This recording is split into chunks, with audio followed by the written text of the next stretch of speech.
Okay, we're off to a great start. Welcome. I'm assuming that you watched the previous video where I read chapters 9 to 13, and in this edition of the book we do have, so we're about to start on page 119, and the last page is numbered at 141, so that's about 20 pages. The fucking general in this book needs to finish his story faster, because I keep thinking, well, this is an awkward place to stop, but how else am I going to close up an hour-long video? But anywho, assuming you're not new around here, but oh gosh, if by chance you are, hi, I go by Clover. This is kind of a project that I like to call Project Public Domain, where I set off to read as many public domain books as possible. I do this because I like reading out loud, and I wished that I were read out loud more, or read out loud more too, as a younger kid. So this is kind of a way to heal inner child me.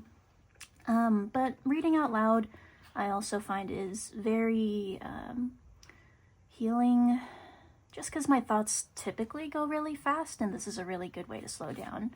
But I take these videos, I have no production value in them whatsoever. It's just me reading. I like to show off each physical book. That being said, these are unedited, very candid. Tonight, you will probably hear a few cats just like that in the background. There's a new cat in the house, and my kitten is being very playful with him, so you might hear a few yowls and scratches and whatnot going on in the background, but I promise everything's okay, just cats being cats. But without further ado, I think I can finish this in this video. We're going to finish off Carmilla, written by Joseph Sheridan Lefanu, with editing and footnotes by Carmen Maria Machado. What Roman numeral is that? Chapter 14, The Meeting. My beloved child, the general resumed, was now growing rapidly worse. The physician who attended her had failed to produce the slightest dent against her disease, for then I supposed it to be a disease. He saw my alarm and suggested a consultation. I called in an abler physician from Graz. Several days elapsed before he arrived. He was a good and pious as well as a learned man. Having seen my poor ward together, the doctors withdrew to my library to confer and discuss. I, from the adjoining room where I awaited their summons, heard these two gentlemen's voices raised in something sharper than a strictly philosophical discussion. I knocked at the door and entered. I found the old physician from Graz maintaining his theory. His rival was combating it with undisguised ridicule, accompanied with bursts of laughter. This unseemly manifestation subsided, and the altercation ended on my entrance.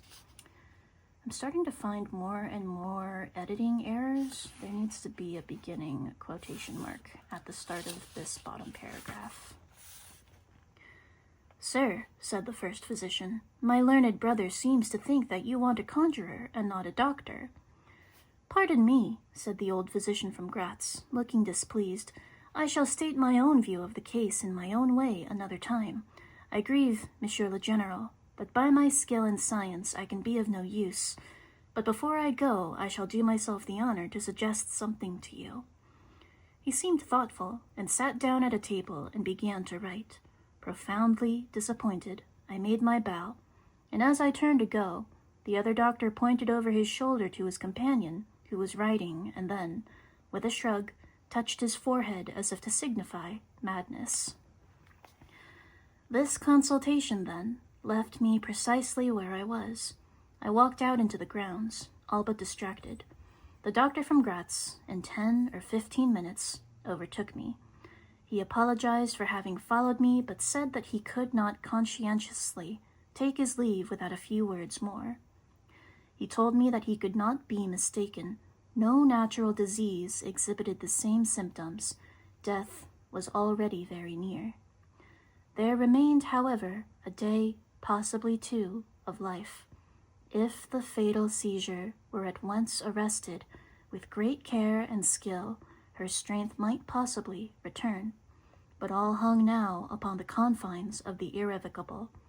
One more assault might extinguish the last spark of vitality which is, every moment, ready to die. "And what is the nature of the seizure you speak of?" I entreated. Oh wait, I think that was supposed to be in the general's voice.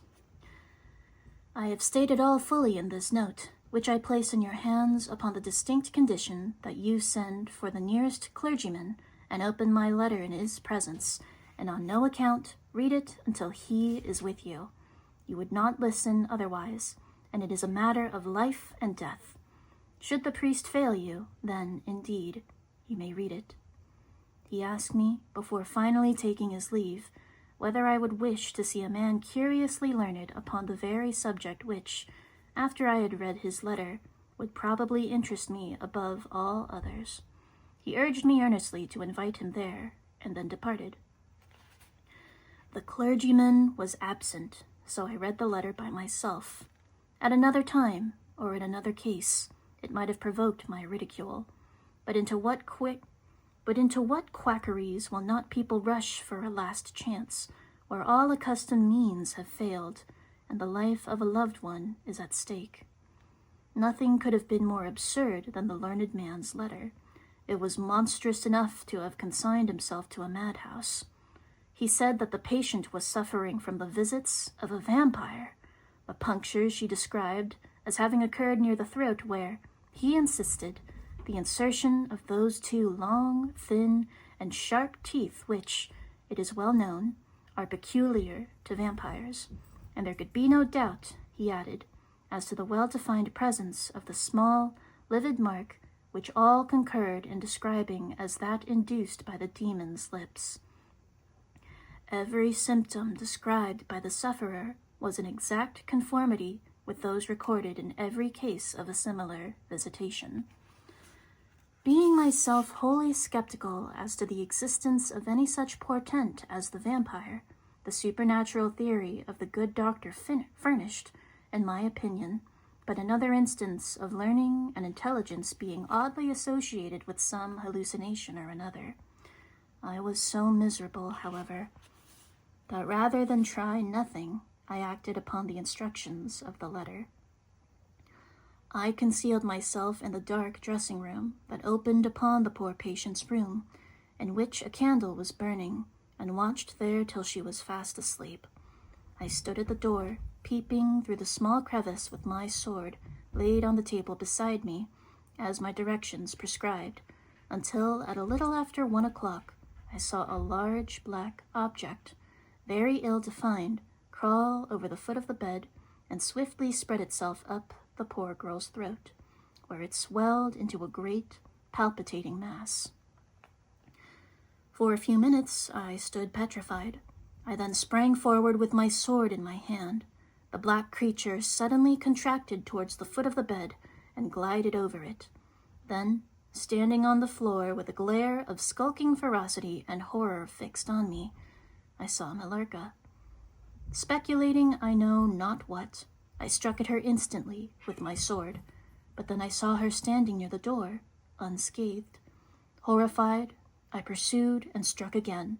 She was gone. My sword struck the door. I can't describe to you all that passed on that horrible night. The whole house was up and stirring.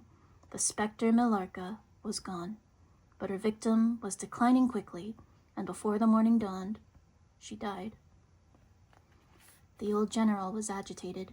We did not speak to him. My father walked a little distance and began reading the inscriptions on the tombstones. Thus occupied, he strolled into the door of a side chapel to pursue his research. The general leaned against the wall, dried his eyes, and sighed heavily. His eyes were fixed on the ground as he leaned with his hand upon the basement of a shattered monument. Having just listened to so strange a story in this solitude, connected, as it was, with the great entitled dead whose monuments mouldered among the dust and ivy round us, and with every incident that matched my own mysterious case, a horror had begun to steal over me. I heard the voices of Carmilla and Madame, who were at that moment approaching, and this haunted spot, darkened by the towering foliage that rose on every side, dense and high above its noiseless walls, my heart sank as I thought that my friends were about to enter and disturb this sorrowful and ominous scene. Under a narrow, arched doorway, surmounted by one of those demoniacal grotesques in which the cynical and ghastly fancy of old Gothic carving delights, I saw the beautiful face and figure of Carmilla enter the shadowy chapel. I was just about to rise and speak in answer to her peculiarly engaging smile when, with a cry, the old man by my side caught up the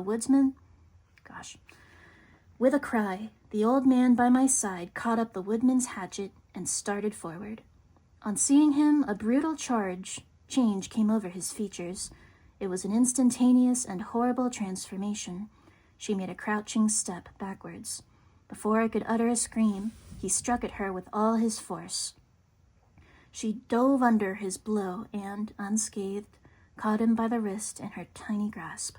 He struggled for a moment to release his arm, but his hand opened, the axe fell to the ground, and the girl was gone. The general staggered against the wall. His gray hair stood upon his head, and a moisture shone over his face, as if he were at the point of death. The frightful scene had passed in a moment.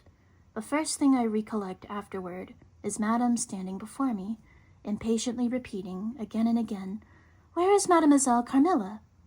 I answered at length, "I don't know. I can't tell. She went there." I pointed to the door through which Madame had just entered, "Only a minute or two since. But I have been standing there in the passage ever since Mademoiselle Carmilla entered, and she did not return." She then began to call "Carmilla" through every door and passage and from the windows. No answer came. "She called herself Carmilla?" asked the general, still agitated. "Carmilla, yes," I answered. "Aye," he said, "that is Millarca." "Oh, it's the same name but scrambled. I should have known." "That is the same person who long ago was called Mircalla, Countess Karnstein. Depart from this accursed ground, my poor child, as quickly as you can. Drive to the clergyman's house and stay there till we come. Begone. May you never behold Carmilla more. You will not find her here." I should have known that it's the same person because they're literally the same letters. God, sometimes I'm really dumb. Chapter 15, Ordeal and Execution. As he spoke, one of the strangest-looking men I ever beheld entered the chapel at the door through which Carmilla had made her entrance and her exit. He was tall, narrow-chested, and stooping, with high shoulders, and was dressed in black. His face was brown and dried in with deep furrows.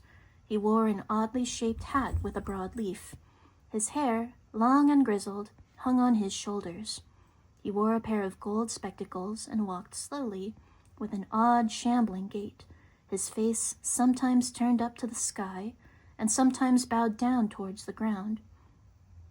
He seemed to wear a perpetual smile. His long, thin arms were swinging, and his lank hands, in old black gloves ever so much too wide for them, waving and gesticulating in utter abstraction. "The very man!" exclaimed the general, advancing with palpable delight. "My dear Baron, how happy I am to see you! I had no hope of meeting you so soon." He signaled to my father, who had by this time returned, and led the fantastic old gentleman to meet him. He introduced him formally, and then at once entered into earnest conversation.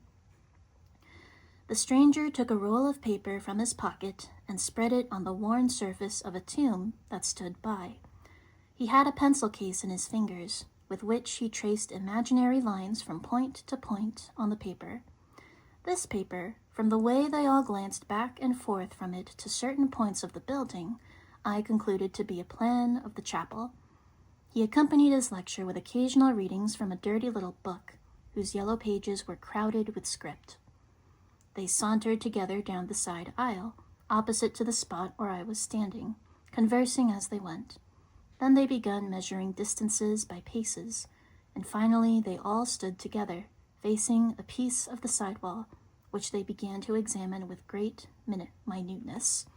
They pulled off the ivy that clung over it, and rapped the plaster with the ends of their sticks, scraping here and knocking there. At length they ascertained the existence of a broad marble tablet, with letters carved in relief upon it. With the assistance of the woodman, who soon returned, they uncovered an inscription and a carved coat of arms. They proved to be one of the long-lost monument of Mircalla, Countess Karnstein. The old general, though not given to the praying mood, raised his hands and eyes to heaven in mute thanksgiving. "Tomorrow," I heard him say, "the commissioner will be here, and the Inquisition will be held according to law." Then, turning to the old man with the gold spectacles, he shook him warmly by both hands and said, "Baron, how can I thank you? How can we all thank you? You will have delivered this region from a plague that has scourged its inhabitants for more than a century. The horrible enemy, thank God, is at last tracked." My father led the stranger aside, and the general followed. I knew that he had led them out of hearing, that he might relate my case to them, and I saw them glance often, quickly, at me as the discussion proceeded. My father came to me, kissed me again and again, and, leading me from the chapel, said, "It is time to return, but before we go home, we must add to our party the good priest, who lives but a little way from this, and persuade him to accompany us to the manor house." In this quest we were successful, and I was glad, being unspeakably fatigued when we reached home. But my satisfaction changed to dismay when I discovered that there were no tidings of Carmilla.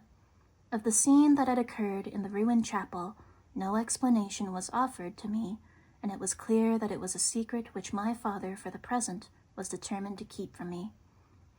The sinister absence of Carmilla made the scene even more horrible. The arrangements for the night were singular. 2 servants and madam were to sit up in my room that night, and the priest, with my father, kept watch in the adjoining dressing room. The priest had performed certain solemn rites that night, the purpose of which I did not understand any more than I comprehended the reason of this extraordinary precaution taken for my safety during sleep. Oh, hello. Okay. I saw all clearly a few days later. The disappearance of Carmilla was followed by the discontinuance of my nightly sufferings. You have heard, no doubt, of the appalling superstition that prevails in Upper and Lower Styria, and Moravia, Silesia, footnote 20, a region of Central Europe that shares land with contemporary Poland, Germany, and the Czech Republic. Okay. In Turkish Serbia, in Poland, even in Russia, the superstition, for so we must call it, of the vampire. If human testimony, taken with every care and solemnity, judicially and before commissions innumerable, each consisting of many members, all chosen for their integrity and intelligence, and constituting reports more voluminous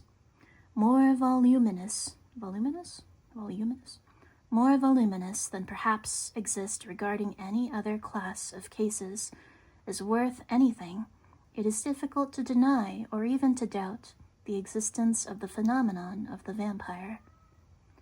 For my part, I have heard no theory by which to explain what I myself have witnessed and experienced, other than that supplied by the ancient and well-attested belief of the country.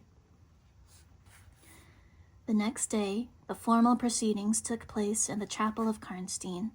The grave of the Countess Mircalla was opened, and the general and my father recognized each, his perfidious and beautiful guest, in the face now disclosed to view. Her features, though 150 years had passed since her funeral, were tinted with the warmth of life. Her eyes were open. No cadaverous smell exhaled from the coffin. The two medical men, one officially present, the other on the part of the promoter of the inquiry, attested to the marvelous fact that there was a faint but appreciable respiration and a corresponding action of the heart. The limbs were perfectly flexible, the flesh elastic, and the leaden coffin filled with blood to a depth of 7 inches, in which the body lay immersed. Here, then, were all the admitted signs and proofs of vampirism. The body, therefore, in accordance with the ancient practice, was raised, and a sharp stake driven through the heart of the vampire. It uttered a piercing shriek at that moment, in all respects such as might escape from a living person in the last agony. Then the head was struck off, and a torrent of blood flowed from the severed neck. The body and head were next placed on a pile of wood and reduced to ashes, which were thrown upon the river and borne away, and that territory has never since been plagued by the visits of a vampire. My father has a copy of the report of the Imperial Commission, with the signatures of all who were present at those proceedings, attached in verification of the statement. It is from this official paper that I have summarized my account of this last shocking scene. Chapter 16. Conclusion. I write all this, you suppose, with composure, but far from it. I cannot think of it without agitation. Nothing but your earnest desire so repeatedly expressed could have induced me to sit down to a task that has unstrung my nerves and reintroduce the shadow of the unspeakable horror, which for years after my deliverance continued to make my days and nights dreadful, and solitude unmanageably terrifying. Let me add a word or two about the quaint Baron Vordenberg, to whose curious lore we were indebted for the discovery of the Countess Mircalla's grave. He had taken up his abode in Gratz, where, living upon a mere pittance, all that remained to him of the once princely estates of his family in Upper Styria, he devoted himself to the minute and laborious investigation of the marvelously authenticated tradition of vampirism. He added his fingers' ends all the great and little works upon the subject, Magia Posthuma, Phlegon de Mirabilis, Augustinus de Cura pro Mortuis, Philosophica et Christiana Cogitationes de Vampiris by John Christopher Herrenberg, and 1,000 others, among which I remember only a few of those he lent to my father. He had a voluminous digest of all the judicial cases, from which he had extracted a system of principles that appear to govern, some always and others occasionally only, the condition of the vampire. You see, the deadly pallor attributed to that sort of revenant is a mere melodramatic fiction. They present in the grave, and when they show themselves in human society, the appearance of healthy life. When disclosed to light in their coffins, they exhibit all the symptoms that are enumerated as those which proved the vampire life of the long-dead Countess Karnstein. Boba.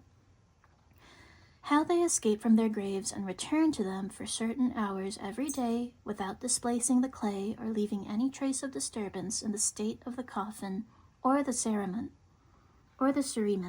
has always been utterly inexplicable. The amphibious existence of the vampire is sustained by daily renewed slumber in the grave. Its horrible lust for living blood supplies the vigor of its waking existence. The vampire is prone to be fascinated with an engrossing vehemence resembling the passion of love by particular persons. In pursuit of these, it will exercise inexhaustible patience and stratagem, for access to a particular object may be obstructed in 100 ways. It will never desist until it has satiated its passion and drained the very life of its coveted victim. But it will, in these cases, husband and protract its murderous enjoyment with the refinement of a connoisseur, and heighten it by the gradual approaches of an artful courtship. In these cases, it seems to yearn for something like sympathy and consent. In ordinary ones, it goes direct to its object, overpowers them with violence, and strangles and exhausts in a single feast. You good, Boba?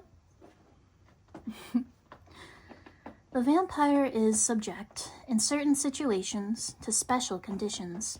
In this particular instance, Mircalla seemed to be limited to a name which, if not her real one, reproduced it without the omission or addition of a single letter, that is to say, anagrammatically.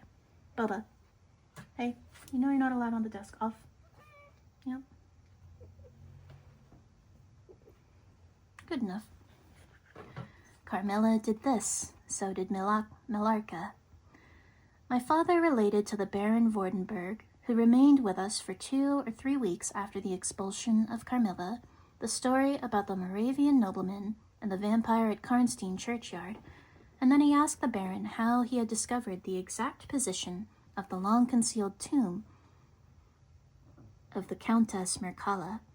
The Baron's grotesque features puckered up into a mysterious smile. He looked down, still smiling, on his worn spectacle case, and fumbled with it. Then, looking up, he said, "I have many journals and other papers written by that remarkable man.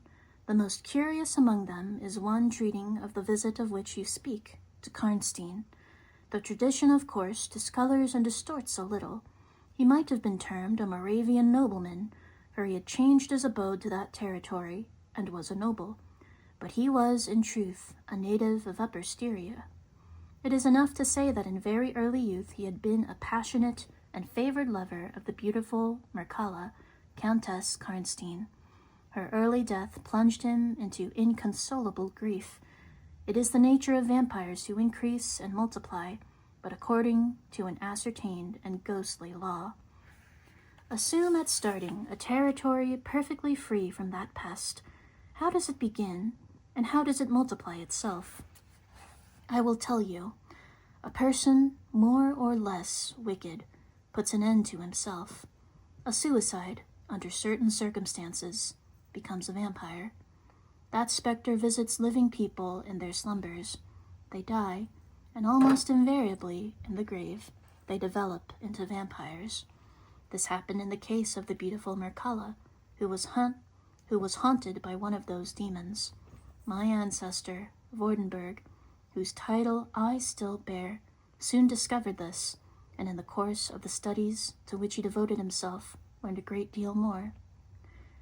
Among other things, he concluded that suspicion of vampirism would probably fall, sooner or later, upon the dead countess, who in life had been his idol. He conceived a horror, but be she what she might, of her remains being profaned by the outrage of a posthumous execution. He has left a curious paper to prove that the vampire, on expulsion from its amphibious existence, is projected into a far more horrible life, and he resolved to save his once beloved Mircalla from this. He adopted the stratagem of a journey here, a pretended removal of her remains, and a real obliteration of her monument. When age had stolen upon him, and from the veil of years he looked back on the scenes he was leaving, he considered, in a different spirit, what he had done, and a horror took possession of him. He made the tracings and notes which have guided me to the very spot, and drew up a confession of the deception that he had practiced. If he had intended any further action in this matter, death prevented him, and the hand of a remote descendant has, too late for many, directed the pursuit to the lair of the beast. We talked a little more, and among other things he said was this. One sign of the vampire is the power of the hand. The slender hand of Mircalla closed like a vice of steel on the general's wrist when he raised the hatchet to strike. But its power is not confined to its grasp. It leaves a numbness in the limb it seizes, which is slowly, if ever, recovered from. The following spring, my father took me on a tour through Italy. We remained away for more than a year. It was long before the terror of recent events subsided, and to this hour the image of Carmilla returns to my memory with ambiguous alternations. Sometimes the playful, languid, beautiful girl, sometimes the writhing fiend I saw in the ruined church. Sometimes I start from a reverie, certain I heard the light step of Carmilla at the drawing-room door. The end. Okay, I guess I'll read the About the Editor note. Carmen Maria Machado is the author of the best-selling memoir In the Dream House, the graphic novel The Low, Low Woods, and the award-winning short story collection Her Body and Other Parties.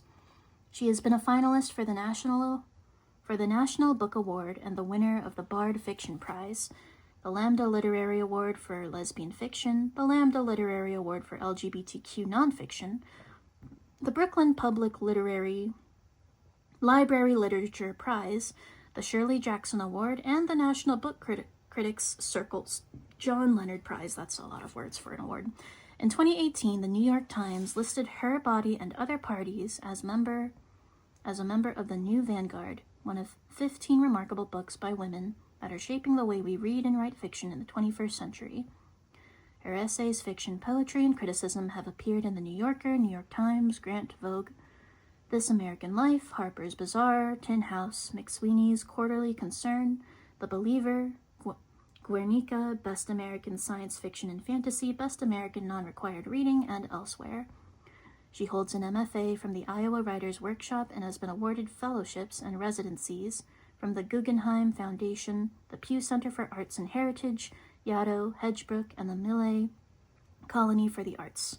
She is the former Abrams Artist in Residence at the University of Pennsylvania. Well, that was fun. I can't say that I'm surprised by the ending. I definitely think this is probably historically a very influential piece. I think this is the first piece of public fiction about vampires and predates Dracula by a few hundred years. And I think this story also has a large influence on, what would you even call that? Like sad sapphic stories? I enjoyed it. I think the final conflict was pretty rushed. Like that all ended very quickly. It's a very slow book. And I don't know. I'm not really sure if it was romantic or if it was more graphic. It's definitely a gothic horror, I think. But yeah, that'll be a fun bit to chew. It's fun to finish a book that I started back in June. So thanks for joining me. If you liked it, you're welcome to like and subscribe, or not. Doesn't matter, I'm still going to do this. And I guess I'll have a nice time picking the next book I pick up for Project Public Domain. Thank you so much. Have a good night.